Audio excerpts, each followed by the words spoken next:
Olá, esse é o Diálogos que Transformam, o podcast da Letras em parceria com o J-Paul. Me chamo Caio Garcês e nesse episódio temos a honra de receber Márcio Roque, secretário municipal de Educação, Esporte e Juventude de Pacatuba, no Ceará. Hoje vamos falar de educação em movimento, caminhos para garantir a aprendizagem, pertencimento e futuro. Secretário, seja muito bem-vindo. Para começar, gostaríamos que você compartilhasse um pouco da sua trajetória e como todas essas experiências têm influenciado sua visão à frente da Secretaria de Educação. Boa tarde, né? Muito obrigado pelo convite. Eu sou o professor Márcio Roque. Eu sou professor de carreira do estado do Ceará e também sou supervisor do município de Maracanaú, que é da região metropolitana de Fortaleza. A minha trajetória começa há pouco mais de 20 anos. Já são 22 anos na educação. Professor, secretário de escola, coordenador, supervisor, diretor de escola, articulador na CRED, até que eu cheguei na Secretaria de Educação, Esporte e Juventude de Pacatuba. O mais importante é que ao longo desta trajetória eu fui aprendendo um pouco de cada realidade dentro da escola. Então, ao chegar dentro de uma Secretaria de Educação na qualidade de secretário, eu tenho uma vivência do chão da escola, tenho uma vivência de Secretaria Municipal de Educação e tenho uma vivência de regional da SEDUC Ceará. Então, as experiências vividas tanto na escola, como na CRED, como na SEDUC, bem como também sou formador de professores, fizeram com que eu chegasse até onde eu estou de maneira técnica. Eu sou um dirigente municipal de educação que atuo de forma técnica no local em que eu estou, no caso Pacatuba. Quando você foi professor, você atuava com quais segmentos? Olha, eu sou pedagogo Aham. e sou graduada em matemática e física. Olha só. Então eu atuei tanto nos anos iniciais, como eu também atuei nos anos finais e no ensino médio. Ou seja, de fato, tudo, né? Não Isso. teve uma coisa de Mas fora. algo que também foi muito presente na minha vida foi a educação de jovens e adultos. Eu sempre trabalhei no turno noite. Que bacana. Sempre trabalhei no turno noite e desde o ano 2010 que eu também atuo na formação de professores. Que bacana, que maravilha. E me conta um pouquinho mais sobre como é a rede municipal de ensino de Pacatuba. Quantas escolas, mais ou menos, estudantes? Quais são os principais desafios e oportunidades que você está vendo na sua gestão? A rede municipal de Pacatuba é uma rede municipal que ela contém 34 escolas e 2 anexos. Cerca de 11.100 alunos. É uma rede complexa, porque nós temos escolas em 4 regiões distintas dentro do município, inclusive escolas rurais, que estão em locais que, de certa forma, é um pouco mais difícil chegar. A rede municipal de ensino de Pacatuba, ela enfrentou e enfrenta diversos desafios. Vou só dar alguns exemplos. Faziam mais de 10 anos que não havia seleção para professores, né? Nós estamos em meio ao término de uma seleção para gestores. Nós temos também como desafios garantir a aprendizagem dos educandos, as quais são expressas por meio dos indicadores educacionais, da mesma forma que um desafio muito presente na Pacatuba, no que diz respeito à educação, é a profissionalização dos profissionais da educação. E no que diz respeito aos gestores escolares, a construção de uma identidade de um gestor escolar para resultados. Muito bacana. Quantos professores tem na rede? A rede municipal de ensino de Pacatuba possui pouco mais de 1.000 professores, entre professores do quadro efetivo e professores contratados temporariamente. Para teres ideias, só professores contratados temporariamente é em torno de 400. Quase 40% do efetivo, né? Exatamente. Interessante. E tem uma característica, não só particular, né, mas que no final das contas você integra três áreas numa mesma secretaria, né? Você tem educação, você tem juventude, você tem esporte. Queria te perguntar como essa estrutura tem possibilitado um olhar talvez mais integrado para o desenvolvimento dos estudantes. Se tem alguma iniciativa que você possa compartilhar, né, que tangencia essas três áreas, a educação, a juventude e o esporte. Nossa secretaria ela tem três grandes pastas, né? A educação, o esporte e a juventude. A educação tem toda uma equipe técnica, que são lideradas principalmente pelas diretoras das diretorias. Nós temos uma diretoria de gestão e acompanhamento da rede e vinculada a ela várias coordenadorias, bem como a diretoria de ensino e aprendizagem, vinculada a elas várias coordenadorias, para o fazer acontecer do processo educativo. Temos uma coordenadoria de esportes e uma coordenadoria de juventude, ambas ligadas a uma diretoria chamada Diretoria de Políticas Públicas. Nós trabalhamos de forma integrada. Por exemplo, na coordenadoria de esportes, nós temos uma vinculação com a coordenadoria de educação física e recreação escolar, onde nós temos um projeto com o nome de Talentos do Futuro, que os professores de educação física, para complementar a sua carga horária, eles têm ações voltadas para os educandos no contraturno. E isso faz com que nós tenhamos times de futsal, de basquete, que atendendo inclusive a pessoas com deficiência, proporcionando que eles participem de Olimpíadas internas e externas. Com relação à juventude, a maneira como ela atua dentro da Secretaria de Educação está muito ligada com o protagonismo juvenil. Por exemplo, o Grêmio Estudantil, o NUCA, as ações de tempo integral, porque a maior parte dos nossos educandos do 7º, do 8º e do 9º ano estão em tempo integral. Entendi. Muito bacana. Você falou sobre inclusão e até tem uma pergunta aqui. Seria legal de entrar um pouquinho mais no assunto. Eu vi, acho que foi no seu Instagram ou até no da rede, agora eu não lembro, mas vocês participaram justamente das Paralimpíadas Escolares, acho que foram 14 medalhas, se eu não estiver enganado. E também tem algumas ações, tinha até um Rios lá do projeto do Brincar Inclusivo. E acho que eu queria entrar um pouquinho mais nesse assunto. Que outras práticas vocês têm desenvolvido para fortalecer a inclusão, garantir o direito de aprender para todos? A nossa Secretaria de Educação ela tem uma coordenadoria de inclusão, né? A nossa coordenadoria de inclusão, para vocês terem ideia, ela realizou multirões junto a comunidades escolares de acordo com as regiões que o município atende, proporcionando uma ligação, uma ação intersetorial entre a educação e a saúde. Para vocês terem ideia, nós levamos até atendimento psiquiátrico. E o município criou uma lei, e agora no segundo semestre, sendo a vontade de Deus, vai entrar em prática, do CEAMP, que vai ser um centro municipal de atendimento para as neurodivergências, onde nós teremos toda uma gestão pedagógica, mas uma equipe multidisciplinar voltada para os educandos da rede que possuem deficiência e necessitam de um acompanhamento no contraturno que vá ao encontro das suas neurodivergências. No que diz respeito à educação física escolar, nós temos ações por meio do projeto Talentos do Futuro que olham para a inclusão com ações voltadas para todos, mas dando ênfase e dando visibilidade às pessoas com deficiências que são para-atletas. Por isso que a gente ganhou tantas medalhas. E isso é uma ação constante que a Secretaria já vinha realizando e a gente continuou a realizar por acreditar.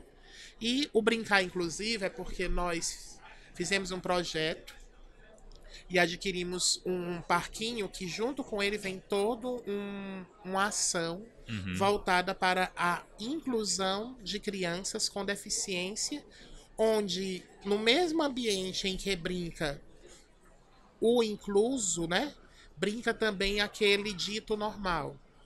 E as professoras do AEE, os gestores escolares, os profissionais do cuidado com as pessoas participaram de toda uma formação que ainda não terminou, para que eles possam aprender a brincar de uma maneira que tenha sentido, de uma maneira que tenha uma intencionalidade e que, por meio da brincadeira, nós possamos acolher, incluir e perceber que nós somos iguais nas nossas diferenças. Isso é super importante, né? E muitas vezes a gente vê como marginalizado acaba ficando, né? A educação inclusiva. No Brasil como um todo, acho que no setor público quanto no setor privado, muitas vezes a gente não fala isso com profundidade. E é muito bacana que, obviamente, tem vários pontos, né, de fazer isso. E você mencionou formação, e eu tenho visto, e a gente procurou muito, tem muita ação de formação acontecendo na rede. Está botando todos eles para serem muito formados, isso é muito bacana. Queria te perguntar, para aprofundar um pouquinho disso, de quais têm sido esses caminhos adotados pela secretaria, por você, para apoiar e valorizar os professores, né? Você já mencionou esse do brincar inclusivo. O que mais tem rolado e como você enxerga tudo isso? Eu preciso destacar que o processo de valorização dos profissionais da educação é algo que nós ainda estamos caminhando, né? Na qualidade de dirigente municipal de educação, eu preciso reconhecer que nós ainda temos muito a fazer. O que é que nós estamos fazendo? Primeiro, acolhendo. Acolhendo da melhor forma o profissional da educação. Segundo, selecionando eles por critérios técnicos, né? E quando eu deixo bem claro que é por critérios técnicos, é para ir de encontro a uma tradição que não cabe aqui falar. Outra situação, a formação continuada no município de Pacatuba é uma ação constante. E aqui eu quero ressaltar, validar e valorizar os formadores. Nós temos uma rede de formadores altamente competentes que ficam na secretaria estudando. Nós temos uma coordenadoria de ensino, com coordenadores de acordo com os níveis e com as etapas, e todos os meses, religiosamente, nós temos formação para todos os profissionais da educação, e não apenas o docente. Sim. Nós temos formação com as merendeiras, nós temos formação com os cuidadores, nossos professores do AE, Atendimento Educacional Especializado, nem se fala, né? Mas ainda temos muito a fazer. Sim. Mas a gente... E assim, até o cuidado, vou só dar um exemplo.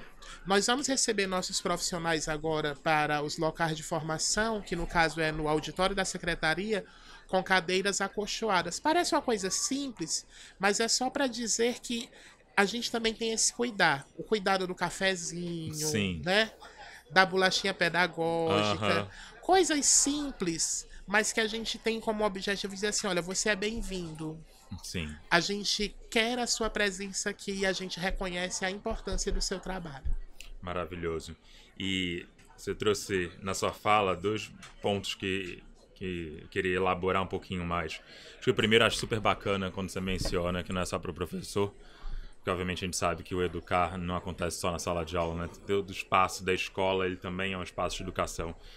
E aí queria muito te perguntar o que você tem olhado também para esses outros profissionais de educação, quais são as suas prioridades para eles. E você falou justamente dessa rede de formadores, que tem muito orgulho. Quais são as principais temáticas que vocês estão trabalhando, que vocês têm olhado com mais ênfase? Vou citar vários exemplos. Por exemplo, com as profissionais da manipulação de alimentos, né, as merendeiras, a gente vem trabalhando desde o início do ano a correta organização, higienização, manipulação dos alimentos, sempre com base na legislação federal e na saúde de todos. Estamos tendo todo um trabalho também com os profissionais do cuidado com as pessoas, para que eles possam... Vou só dar um exemplo, a Lei Lucas, a questão dos primeiros socorros, nós já tivemos. Foi a nossa primeira formação com os profissionais do cuidado com as pessoas. Qual tem sido o nosso foco de ação com relação aos profissionais docentes? O letramento, as avaliações externas, a BNCC, no que diz respeito à sua implementação, a visibilidade, por exemplo, do SAEB, que nesse ano já começa a ter uma transição, né, da matriz de 2001, juntamente com a própria BNCC. No caso da inclusão, nosso enfoque formativo é justamente o acolhimento. Nós temos também um trabalho muito importante com a educação infantil, Uhum. onde à luz da BNCC, e também aqui a gente quer reconhecer, embora o Ceará não esteja mais fazendo parte, o LEE, a gente aprendeu muito com o LEE, para que, a partir da educação infantil, as crianças já possam entrar no mundo do letramento respeitando as suas demandas e necessidades. E isso percorre todo o ensino fundamental. Inclusive, nós também temos formações específicas com os professores que estão atuando no tempo integral nas eletivas. Sim. Porque por meio das eletivas nós também temos programas e projetos. Muito bacana, muito bacana. E também veio na cabeça, você falou, reconheceu que ainda está um processo de caminhada. Sim. O que você acha que são os próximos passos que você vislumbra? Olha, nós temos muito a fazer. Primeira coisa, a gente precisa pensar melhor no professor que está em sala de aula. Porque Pacatuba ainda deve muito a eles. Uhum. E eu, na qualidade de secretário de Educação, reconheço isso, embora precise reiterar o grande trabalho do Executivo para que isso aconteça. E nós estamos juntos. Um grande desafio também lá da Pacatuba é a infraestrutura das escolas. Um outro desafio bem presente, a questão da tecnologia. Algo que eu trago como desafio, mas eu já me sinto muito feliz, é a educação de jovens e adultos. Vou dar um exemplo. No censo 2024, nós tínhamos matriculado 134 alunos. No atual censo, nós já estamos em quase 400. Porque nós ampliamos o número de polos de atendimento. Então, todas as regiões do município agora têm escolas que abrem manhã, tarde e noite. E uma característica importante: nestas EJAs, a gente acolhe profissionais da educação que não tinham a escolarização. Ah, que bacana. E o ciclo todo completo. Eu vou dar só um exemplo. Eu tenho uma escola lá que as merendeiras ficam à noite para estudar. Isso é Trabalham de maravilhoso. dia, né? E detalhe, nós contratamos intérprete de Libras para todos os alunos PCDs com dificuldade auditiva, manhã, tarde e noite. Isso é muito bacana ver que é um trabalho olhando pra. Não tem ponta solta, né? Claro que tem muita coisa pra fazer, mas tem olhado. Tem demais, tem Não, demais. mas você tem um movimento muito bacana de olhar pra diferentes ações e é isso, né? Do eixo, da inclusão. Muito, muito legal de ouvir. Queria explorar mais uma perguntinha aqui também, que vindo aqui da sua fala. Você falou do desafio de infraestrutura. Você falou também que existe um contexto de algumas escolas rurais, né? Então tem diferente, você falou 4 regiões. Me conta um pouquinho mais como é que são esses desafios e como a gente consegue trabalhar eles na sua secretaria. Pacatuba ela tem 4 grandes regiões. O Grande Gereissati, que faz divisa com Maracanaú. Para vocês terem ideia, Gereissati 1, 2 e 3. Um é Maracanaú, que é um importante município da região metropolitana, né? Que é inclusive o polo industrial. E nós temos o Gereissati 2 e 3. A maior demanda populacional do município. Pra vocês terem ideia, lá 45% dos nossos alunos são de lá. Aí nós temos a região da Pavuna, a região da Sede, a região da Munguba. E nós temos especificidades. Nós temos uma escola literalmente na Serra da Aratanha, que você leva 1h30 para subir. Para ir para ela, você vai para outro município para subir. Uhum. E lá a gente tornou ela integral por devido ao número de alunos. E temos uma especificidade, um local chamado Nova Pacatuba, que eles chamam como Orgulho do Ceará, que na verdade não tinha escola. Nossa. Temos 2 grandes conquistas, né? Uma escola de ensino médio lá e uma escola de ensino médio em outra região que a gente conseguiu a ordem de serviços. Quando eu falo de infraestrutura, é porque nossas escolas estavam há mais de 10 anos sem manutenção. E nós estamos entregando já agora, né, em agosto, já pelo menos 5, que a gente começou um mutirão de manutenção nas nossas escolas. Com qual objetivo?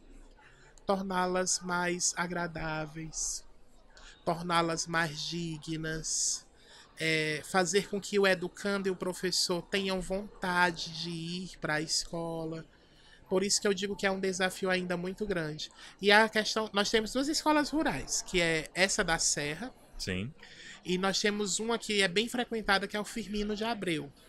Qual é a maior dificuldade dela? Transporte escolar. É que não tem transporte? É não.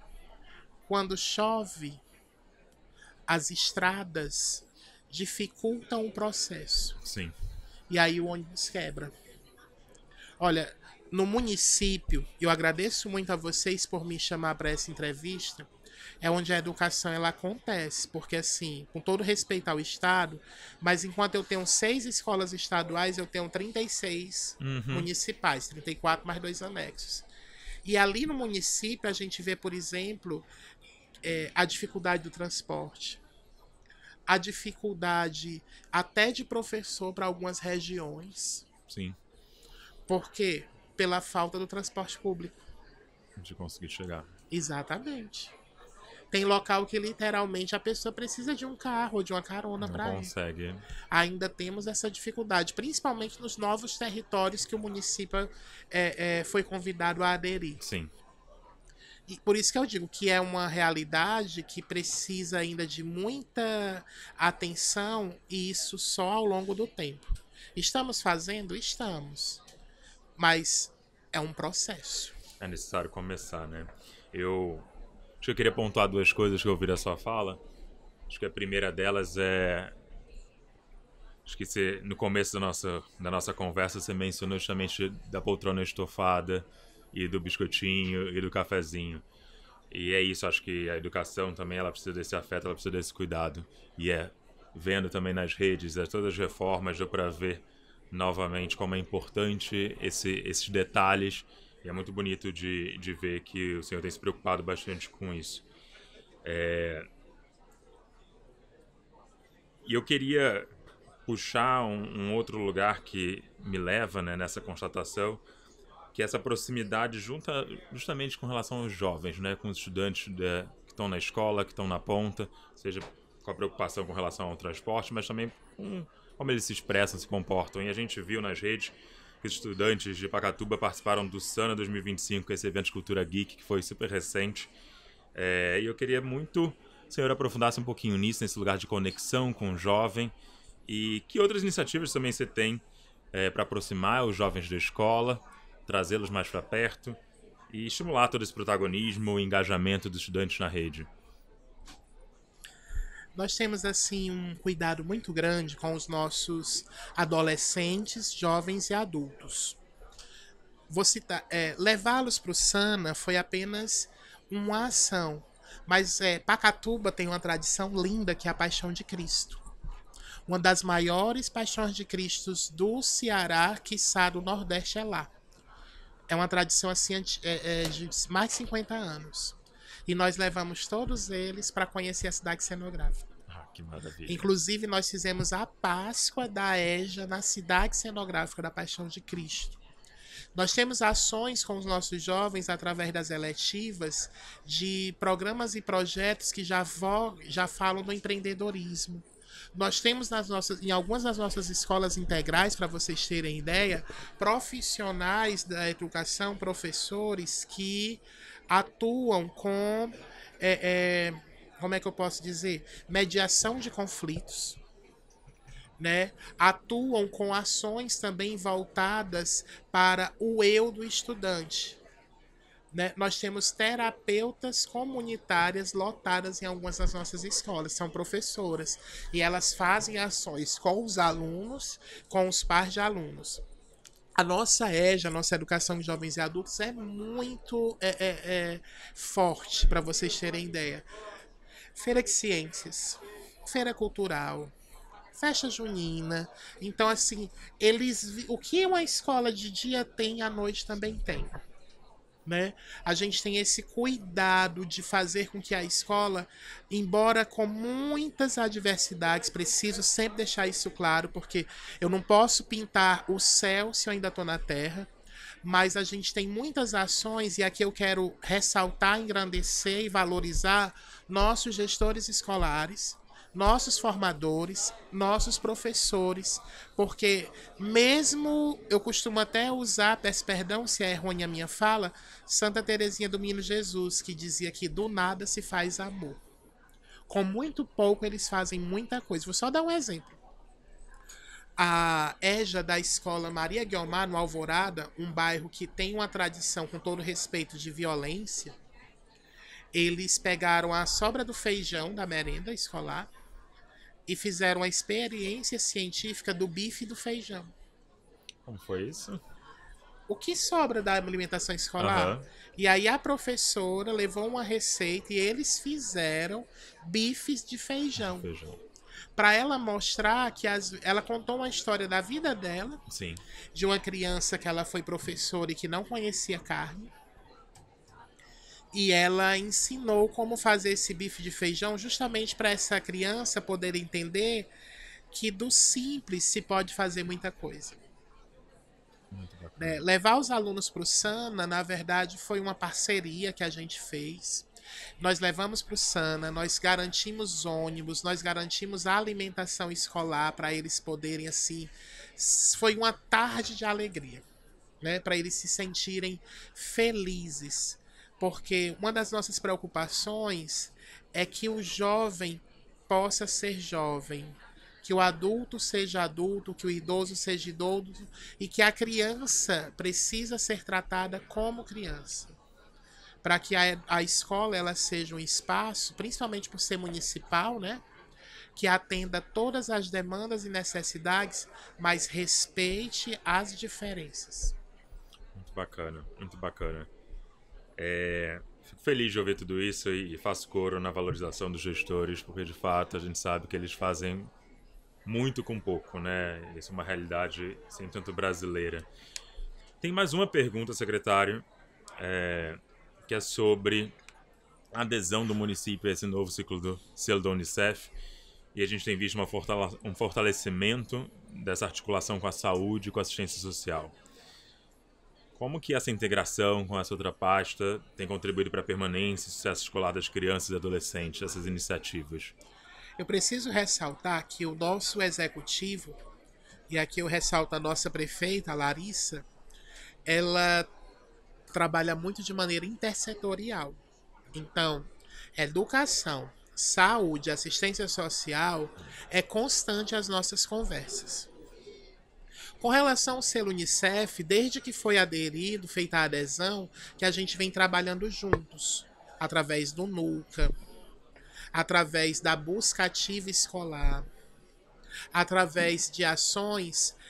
Vou dar só um exemplo. Ontem mesmo nós tivemos o 3º mutirão da saúde com a educação em prol da inclusão, onde a gente leva para uma escola o médico, a vacina, a rede de atenção básica.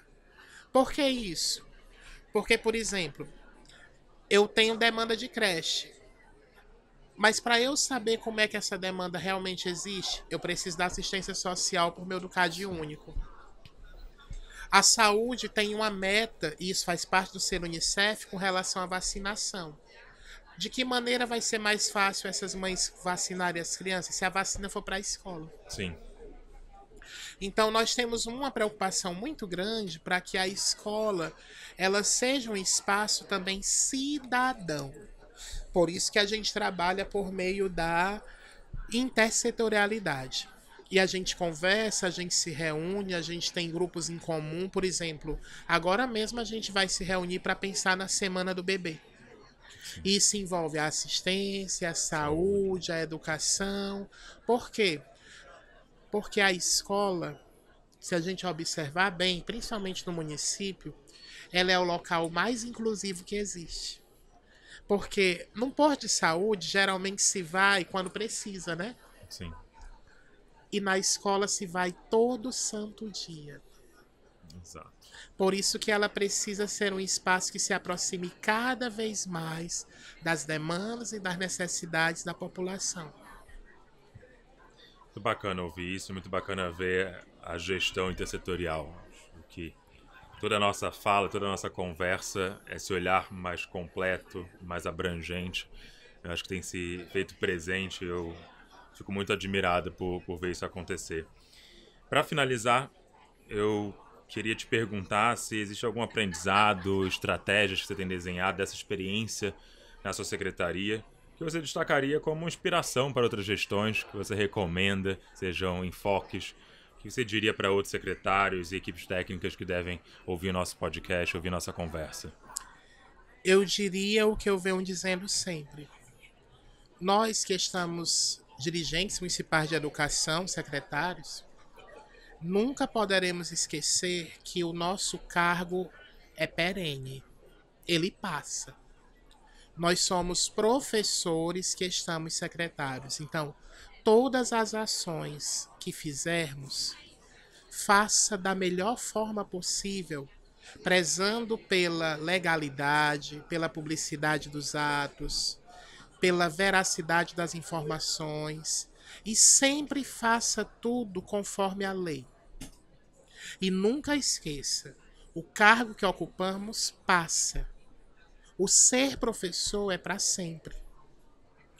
E desde que eu entrei, que eu assumi a secretaria, eu digo, olha, que a gente possa ter a sabedoria de Salomão, para que a gente possa tomar decisões assertivas, porque uma decisão de uma secretaria de educação mexe, muda, transforma ou prejudica vidas. Que a gente possa, quando for necessário, agir no silêncio, porque tem momentos em que a gente precisa silenciar para poder ouvir mais. O secretário que não escuta, às vezes ele pode perder muito pelo fato de não ouvir o outro. E a terceira coisa, que é algo que é da minha prática, eu até peço perdão quando isso pode não acontecer com a veemência que eu tanto falo. O secretário tem que acolher, tem que abraçar, tem que visitar as escolas. O gabinete do secretário é um espaço que precisa existir, porque existem decisões que são dentro dele. Mas a educação se faz na ponta, se faz no chão da escola, se faz no dia a dia da realidade da educação na qual o município está envolvido. E aqui eu quero terminar agradecendo a oportunidade e agradecendo também a quem me confiou a função que hoje eu exerço. Eu ainda me acho muito pequeno para tão importante função, mas eu sou muito religioso e peço muito a Deus forças para que, enquanto eu estiver na função que hoje eu ocupo, eu possa ser sal e luz no município que tão bem tem me acolhido.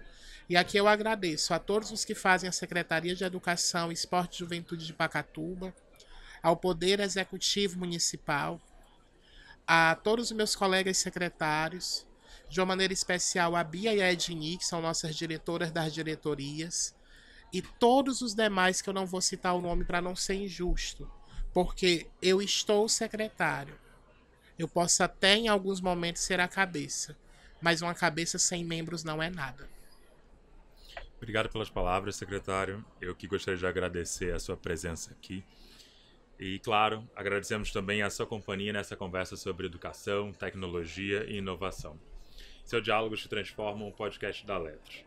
A Letras é um programa de escrita e leitura para a rede de ensino que combina tecnologia educacional e evidências para apoiar a aprendizagem dos estudantes. E este episódio faz parte de uma parceria especial com o J-POL, Laboratório Global de Inovação e Avaliação de Políticas Públicas do MIT, que trabalha para reduzir a pobreza através do uso de evidências científicas. Continue acompanhando nossos episódios e compartilhando essas histórias que inspiram a transformação em nosso país. Muito obrigado.